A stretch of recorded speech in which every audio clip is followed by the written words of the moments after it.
This video is sponsored by Card Kingdom. If you want to pre-order Lost Caverns of Ixalan, use my link in the description below.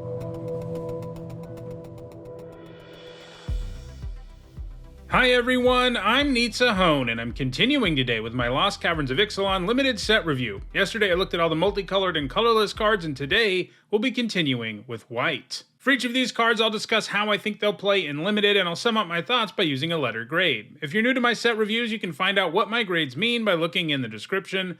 A couple of things to keep in mind as we look at these cards. First, I'm only evaluating these for play in limited and not any other formats. That means we're only talking about cards that appear in draft boosters. And these are my evaluations of these cards before actually playing with them, so I of course won't be right about everything, but I will be providing updates about the format here on the channel as I play it more and more. Lastly, I want to let you know that I'm offering some set review related perks for both patrons and channel members. You get access to my ongoing set notes during preview season, and by the end of the set review, you also get a spreadsheet with all of my grades. If those perks sound interesting to you, and you want to support the channel, you can find ways to become a channel member or a patron in the description.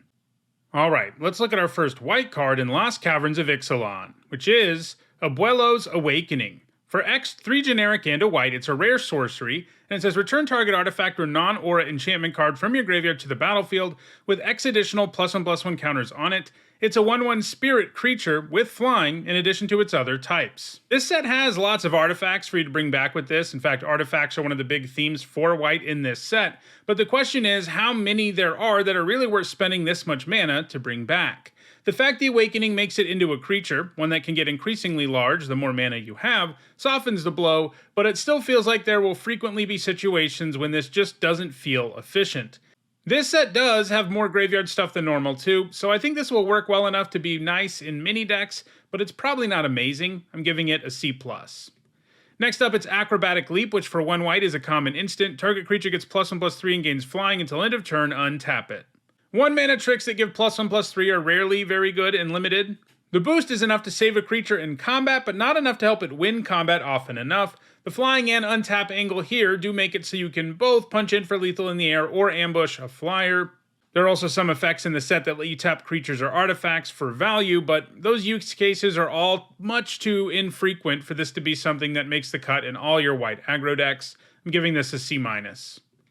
Next up, it's Adaptive Gem Guard, which for 3 generic and a white is a 3/3 common artifact creature gnome. Tap 2 untapped artifacts and or creatures you control, put a +1/+1 counter on Adaptive Gem Guard, activate only as a sorcery.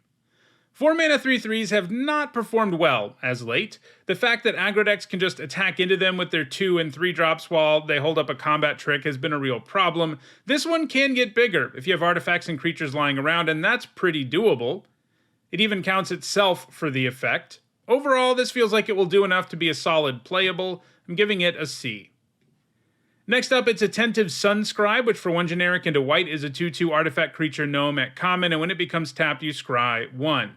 There are some playable vehicles in this set, in addition to many white cards that like it when you tap your stuff, like the card we just saw.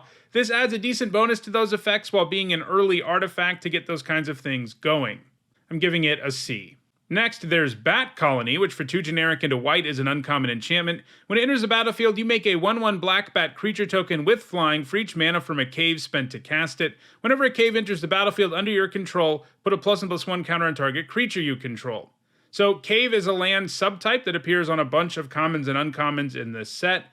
This is still definitely a build around, since it does way too little in a deck with too few caves. You kind of need to make at least 1 bat when you cast this, and then get like 2 counters out of it to feel like you're getting there. Alternatively, if you cast it with 2 caves, you're going to feel pretty good. Obviously, casting it with 3 caves is amazing, but overall, that isn't something that's going to be automatic. And this is definitely a build around. I mean, it's an F in a deck that has like 1 or 2 caves in it. And if you really get a critical mass of caves, like 6 or 7 of them, it's probably a C+. Next up, it's Clay-Fired Bricks, which for 1 generic and a white is an uncommon artifact. When it enters the battlefield, you search your library for a basic Plains card, reveal it, put it into your hand, then shuffle. You gain 2 life, and it has Craft with Artifact. This is a new mechanic in the set that lets you pay a cost and then exile the card with Craft, and then 1 or more cards with a certain quality, in this case the artifact type, and that card can be exiled from in play or from your graveyard, and when you do that, you get to transform the card that has craft. In this case, you can craft with artifact and pay 5 generic and 2 white, and then it becomes Cosmium Kiln, an artifact that makes 2/1/1 colorless gnome artifact creature tokens when it enters, and creatures you control get +1/+1. I like this a lot. Hitting a land drop and gaining 2 life isn't bad, and it also has a very relevant card type. You know, in the early game, you can tap this, or maybe sacrifice it if you feel like you're not going to get to craft with artifact territory, and if you're doing that, you're going to feel fine about having cast this. And if you manage to keep this around until the late stages of the game, transforming this is no joke. It's going to make your board way better. It's going to give you 2/2/2s at the very worst, and you're going to have other creatures on the board too. The whole package here looks like a very good card to me. I'm giving it a B. Next up, it's Cosmium Blast, which for 1 generic and a white is a common instant. It deals 4 damage to target attacking or blocking creature. We see a card like this in most sets, and as usual, it's efficient, but situational enough that it definitely isn't premium. It's far better when you're not an aggro deck too, since in that type of deck you want removal that lets you get rid of a creature before they ever get to block, but this will feel like a C+ in mid-range and control decks. Next up, it's Dauntless Dismantler, which for 1 generic and a white is a 1/4 human artificer at uncommon. Artifacts your opponent's control enter the battlefield tapped, and you can pay X and a white and sacrifice it to destroy each artifact with mana value X. A 2-mana 1/4 isn't the worst thing ever, and this has some genuine upside. This set has a lot of artifacts, including just a bunch of creatures that happen to be artifacts. Making those enter tapped is a big deal. Making map tokens enter tapped is a big deal. And the fact that this can just blow up a bunch of artifacts is also pretty relevant. Keep in mind that is symmetrical, so be careful if you have some artifacts of your own, but it seems like overall this card's going to give you some serious value for the cost, in addition to having a solid body. I'm giving it a C+.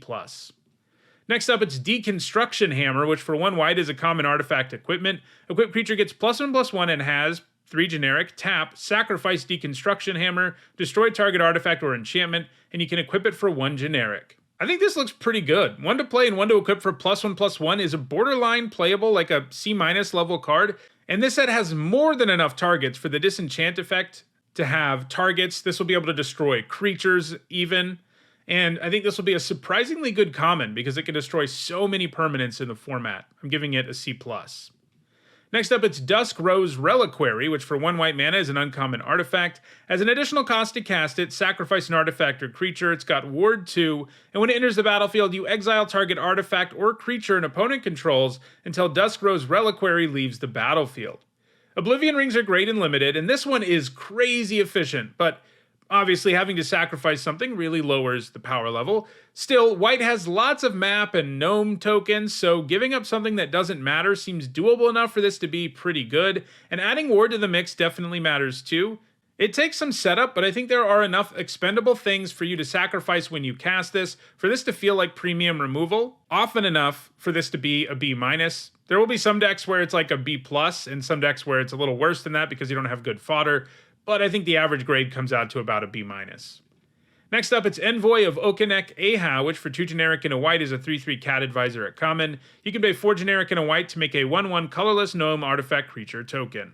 This has solid base stats and a passable mana sink ability. Obviously, it's not exactly efficient, but it's the kind of mana sink ability that you start using when you don't have anything else to do with your mana, and it lets you do something when you're flooding out. I'm giving this a C. Next up, it's Fabrication Foundry, which for 1 generic and a white is a rare artifact. You can tap it for white, but you can spend that mana only to cast an artifact spell or activate an ability of an artifact source. And you can pay 2 generic and a white and tap it, exile 1 or more other artifacts you control with total mana value X. Return target artifact card with mana value X or less from your graveyard to the battlefield, activate only as a sorcery. Even in a set with this many artifacts, a mana rock that taps for mana that can only be used for them isn't something I'm very pumped about, and the reanimation ability here isn't good either, since it makes you give stuff up to get something back, and if you're doing that, it's not going to be that easy to come out ahead. I'm giving this a D. Next up, it's Family Reunion, which for 1 generic and a white is a common instant. It says choose 1, creatures you control get +1/+1 until end of turn, or creatures you control gain hexproof until end of turn. I like this take on a mass pump effect. White can go wide, as usual, in this format, so buffing everything is a big game sometimes, but having the hexproof option attached is nice too, as it makes this useful in a wider variety of situations. namely, at times when your opponent tries to remove one of your creatures. If you have a card that can only buff your board or a card that only gives hexproof to your creatures, they're often too narrow to be worth playing, but when you have a card with both options, you're almost always going to find a use case for this card that works out reasonably well for you. I'm giving it a C. Next up, it's Get Lost, which for 1 generic and a white is a rare instant. It says destroy target creature, enchantment, or planeswalker. Its controller creates 2 map tokens. These are artifacts with 1 generic tap, sack this artifact. Target creature you control explores, activate only as a sorcery. So the flexibility and efficiency here is great, but giving your opponent 2 map tokens is some very, very real downside. It would be in any format, but in this one, where there are lots of bonuses for controlling artifacts, lots of cards that let you tap artifacts for value, lots of payoffs for exploring, all of that makes it so this isn't nearly as good as it looks at first. You're never going to trade 1 for 1 with this, and that really hurts how effective it can be in your typical game.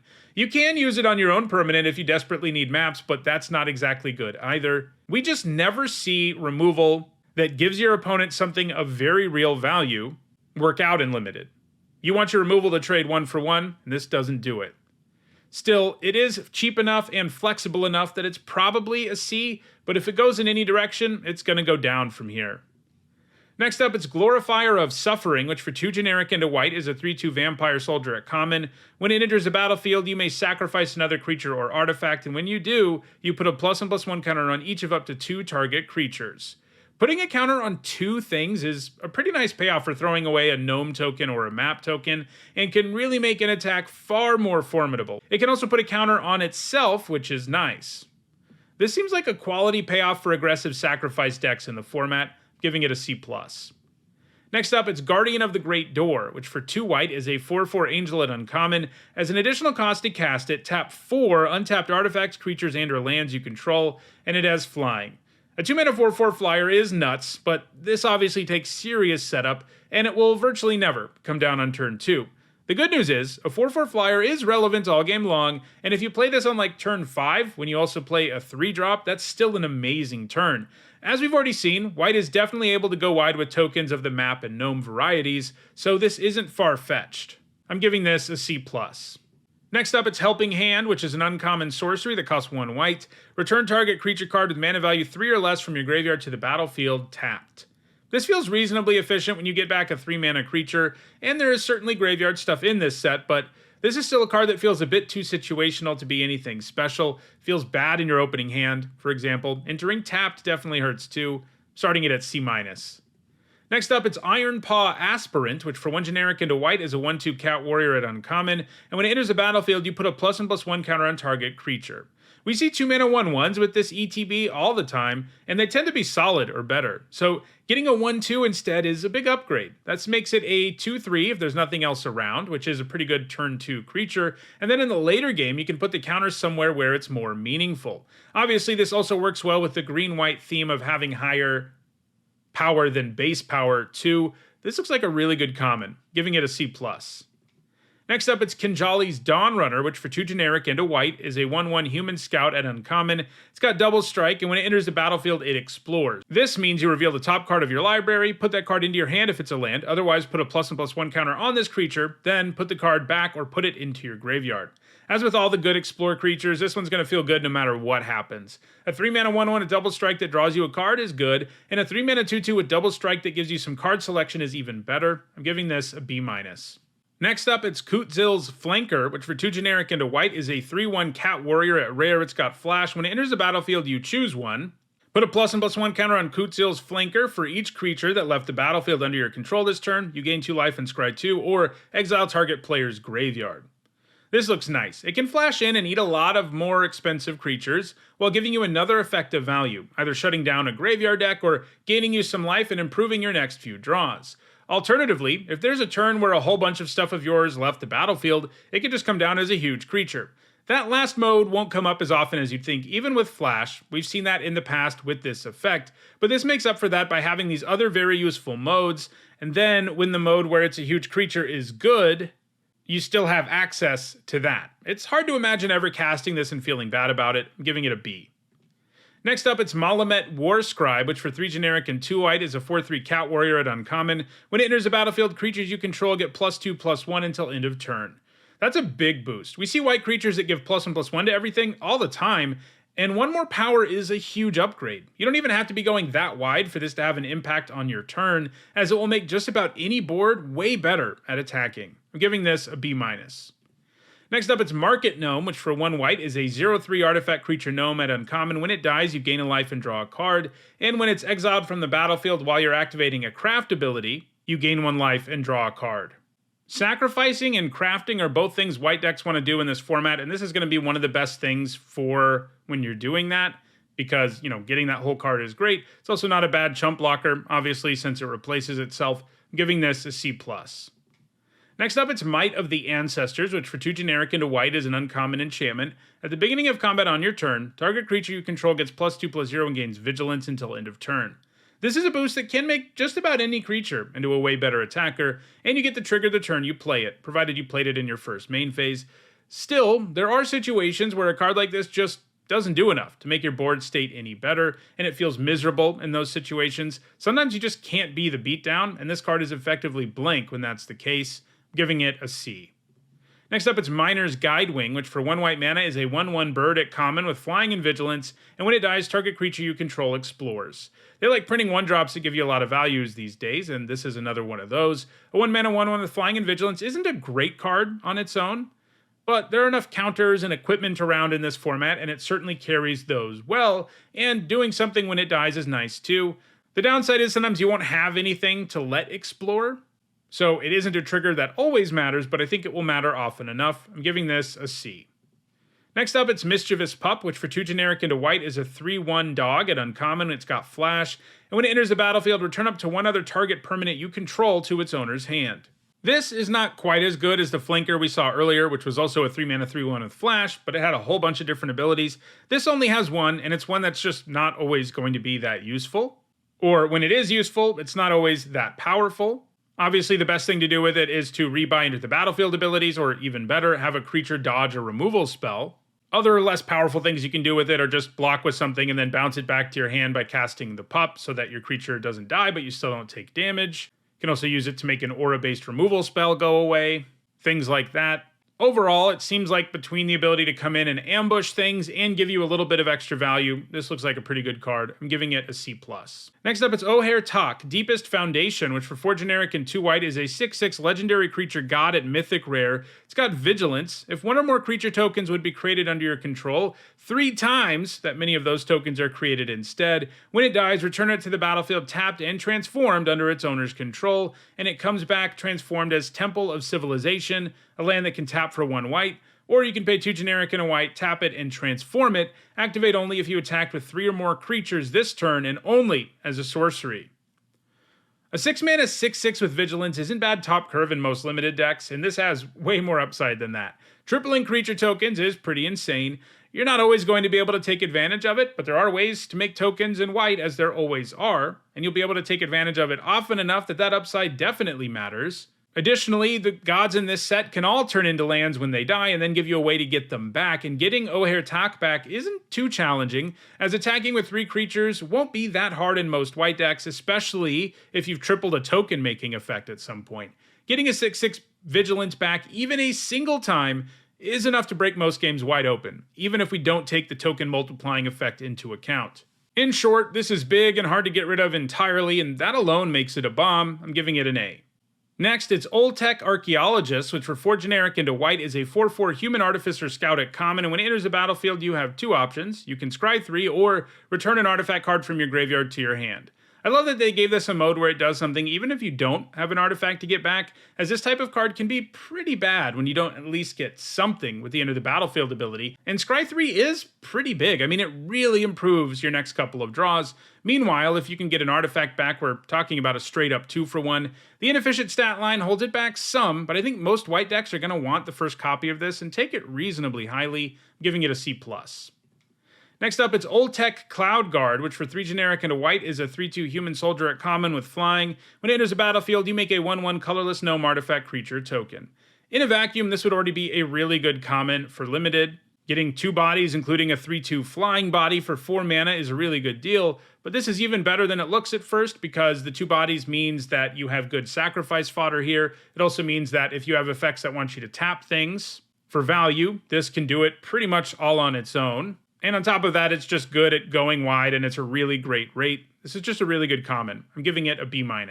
Next up, it's Otan Landmark, which for 1 white is a common artifact. When it enters a battlefield, you scry 2, and you can craft with an artifact for 2 generic and a white, and then you get Otan Levitator, a 1/4 flyer, and when it attacks, target attacking creature without flying gains flying until end of turn. 1 mana to scry 2 is bad, even in a format where you can sacrifice or tap this for value, but this is way more than that, because crafting it isn't much of a challenge, and the creature you get is a legitimate threat, because being able to give flying to another attacker matters on almost any board state. Between this format's artifact synergy, which makes the front side of this a lot less worse than it looks at first, and how easy this is to transform into a very relevant creature, I think we're talking about a really strong common. I'm giving it a B-. Next up, it's Petrify, which for 1 generic and a white is a common enchantment aura with enchant artifact or creature. Enchanted permanent can't attack or block, and its activated abilities can't be activated. They are really giving us lots of pacifisms with upside these days. This one can shut off abilities and hit artifacts in addition to the usual effect. The problem with this card in this format is that there is a very prominent sacrifice theme, and even an entire mechanic in craft that lets you exile permanents you control for value. There's also a bunch of cards that let you tap creatures and artifacts for value, and so on. In other words, Petrify will have a hard time giving you a full card of value consistently, because your opponent will still be able to do enough stuff with their permanents that this doesn't shut the card down entirely. There was a day where this would be an easy B, but in this format, this is nowhere close to premium removal. It's just decent. I'm giving it a C. Next up, it's Quicksand Whirlpool, which for 5 generic and a white is a common instant. It costs 3 generic less to cast if it targets a tapped creature, and it exiles target creature. Casting this for 6 isn't good, but it's nice that it has that mode, in addition to a mode where it can only exile tap things for 3 mana. This is another removal spell that's not very good if you're in a more aggressive deck. It costs too much for the mode that actually lets you get a blocker out of the way, but it's going to be fine in your slower decks as a way to efficiently remove creatures early. I'm giving it a C. Next up, it's Resplendent Angel, which for 1 generic and 2 white is a 3/3 angel at Mythic Rare. It's got flying, and at the beginning of each end step, if you gain 5 or more life this turn, you make a 4/4 white angel creature token with flying and vigilance. You can also pay 3 generic and 3 white, and until end of turn, it gets +2/+2 and gains a lifelink. This is a reprint, and it was a bomb last time. Even without any other life gain in your deck, we're talking about a creature with great stats that can threaten to swing for 5 lifelink damage and make another body at the end of that turn. So, self-contained, it can be an engine all on its own, even if you're never gaining life in any other way, in addition to having really good base stats. The one knock on it is it doesn't give you something permanent right away, any sort of value right away, but it's still an incredibly powerful card. I'm giving it an A-. Next up, it's Ruin Lurker Bat, which for 1 white mana is a 1/1 bat at uncommon. It's got flying and lifelink, and at the beginning of your end step, if you descended this turn, scry 1, you descended if a permanent card was put into your graveyard from anywhere. A 1 mana 1/1 with these keywords is a nice starting point, makes it great with equipment and counters and things like that, and when it reaches a stage of the game when it can't attack, it's still helping you find meaningful cards pretty consistently, giving this a C+.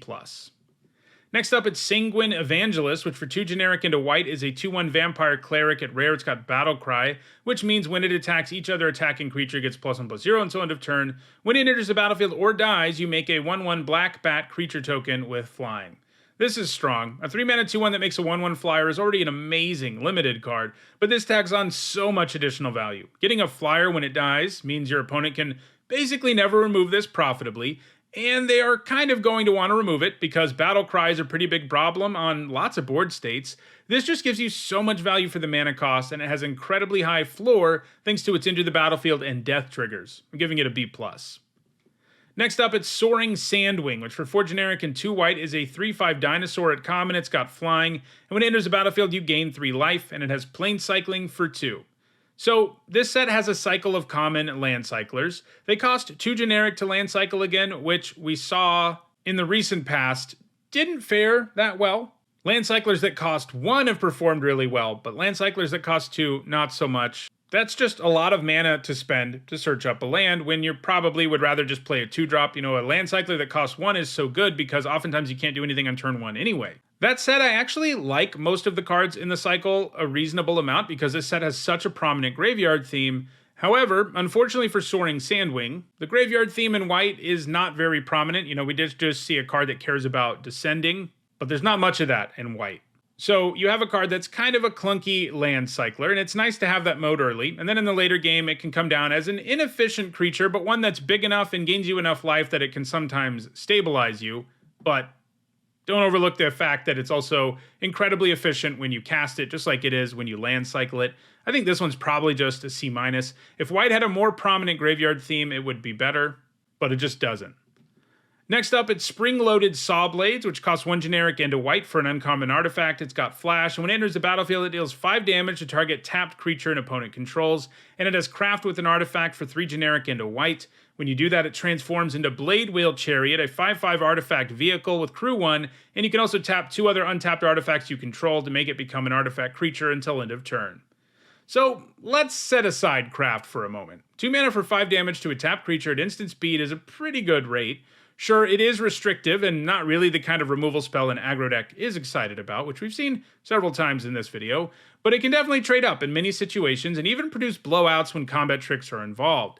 I think the card on the left, the Spring-Loaded Saw Blades, would already be a C+. It also happens to be an artifact that makes for good fodder and that you can tap for value. But this comes with pretty big upside of crafting later, and when it does, you get a very real vehicle. A 5/5 vehicle with crew 1 is formidable, and if you happen to have some other random things lying around, you don't even have to crew it to turn it into a creature. So the floor here is a pretty good removal spell with some format-specific upside, and the ceiling is a card that's gonna feel like a 2-for-1 a lot of the time. I'm giving this a B. Next up, it's Thousand Moons Crackshot, which for 1 generic and a white is a 2/2 human soldier at common. When it attacks, you can pay 2 generic and a white, and when you do, tap target creature. Sometimes you'll be able to attack with this and really open the floodgates on your opponent by getting their best blocker out of the way, but 3 mana is a lot, and your opponent also always knows this is coming, making it a lot less useful. You're rarely going to use this ability early, and by the late game, it starts to become less useful because boards will get more and more clogged. I think this is just a C-. Next up, it's Thousand Moons Infantry, which for 2 generic and a white is a 2/4 human soldier at common, and it untaps during each other player's untap step. A 3 mana 2/4 with kind of sort of vigilance is okay, and the idea here is to get multiple taps out of the infantry for your cards that want you to tap creatures or artifacts for effects. I can see this performing that role decently enough to be a C. Next up, it's Thousand Moons Smithy, which for 2 generic and 2 white is a rare legendary artifact, and when it enters the battlefield, you create a white gnome soldier artifact creature token with this creature's power and toughness are each equal to the number of artifacts and or creatures you control. At the beginning of your pre-combat main phase, you may tap 5 untapped artifacts and or creatures you control. If you do, transform Thousand Moons Smithy, then it becomes Barracks of the Thousand, a legendary artifact land that can tap for white mana, and whenever you cast an artifact or creature spell using mana produced by Barracks of the Thousand, create a white gnome soldier artifact creature token with this creature's power and toughness are each equal to the number of artifacts and or creatures you control. This looks pretty nice. You'll often get a very efficient creature up front, and transforming this isn't a huge ask, nor is using the mana it produces to cast artifacts or creatures so that you get even more tokens. It certainly takes some time and setup, but the floor here seems pretty reasonable and the ceiling is insane, giving this a B. Next up, it's Tinker's Tote, which for 2 generic and a white is a common artifact. When it enters the battlefield, you make 2 1/1 colorless gnome artifact creature tokens. You can pay 1 white and sack it to gain 3 life. 3 mana for 2 1/1s is a kind of passable rate anyway, and this one card gives you 3 artifacts, something that is valuable in white in this format, as we've seen throughout this video. The added life gain bonus is nice to have too. I think this looks like a quality common because of all the things it enables in the set, whether it be tapping artifacts, sacrificing artifacts, crafting artifacts. I'm giving this a C+. Next up, it's Unstable Glyph Bridge, which for 3 generic and 2 white is a rare artifact. When it enters the battlefield, if you cast it, for each player, choose a creature with power 2 or less that player controls, then destroy all creatures except creatures chosen this way, and it has craft with artifact for 3 generic and 2 white, at which point it transforms into Sand Swirl Wanderglyph, a 5/3 artifact creature golem with flying, and whenever an opponent casts a spell during their turn, they can't attack you or planeswalkers you control this turn. Each opponent who attacked you or a planeswalker you control this turn can't cast spells. This might just be the biggest bomb in the set. It's a board sweeper that will almost always allow you to come out way ahead. First, you get to make the choices, so you can give your opponent their worst 2 power or less creature while keeping your best one, and then this can transform into a flying threat that forces them to choose between attacking or casting spells every single turn. Yeah, that's nuts. This is an A+. Next, it's Vanguard of the Rose, which for 1 generic into white is a 3/1 Vampire Knight at uncommon. You can pay 1 and sack another creature or artifact, and it gains indestructible until end of turn. Tap it. This has solid aggro stats to start with, and anytime you have 1 mana and an artifact or creature available, attacking with it or attacking into it is going to make your opponent really cautious, especially if you can give up something expendable. I'm giving this a C+. And our last white card is Warden of the Inner Sky, which for 1 white mana is a 1/2 human soldier at rare. As long as Warden of the Inner Sky has 3 or more counters on it as flying and vigilance, tap 3 untapped artifacts and or creatures you control, put a +1/+1 counter on Warden of the Inner Sky, scry 1, activate only as a sorcery. If you can buff this a bunch, it becomes a real problem for your opponent, but tapping 3 artifacts and or creatures at a time several times and at sorcery speed is a big ask. Keep in mind it can get counters in other ways, like if you explore with it and things like that. But overall, this seems like it probably takes a little bit too much work to be anything insane and limited. Every now and then you'll end up with a deck that can really abuse this, but I think most of the time it's going to be difficult to make this grow a whole lot. I'm giving it a C. So those are all the white cards in Lost Caverns of Ixalan. Tomorrow I'll take a look at all the blue cards. If you enjoyed this video, don't forget to like it and share it so that others can enjoy it too. If you want to make sure you catch the rest of this review, don't forget to subscribe and turn on notifications. If you're watching this after more of the set review is up, you will see a playlist on your screen shortly. You can also find it in the description. Lastly, if you want to go the extra mile in supporting me and the channel while getting some set review related perks, you can become a channel member or a patron. You can find ways to do those things in the description. Thanks for watching.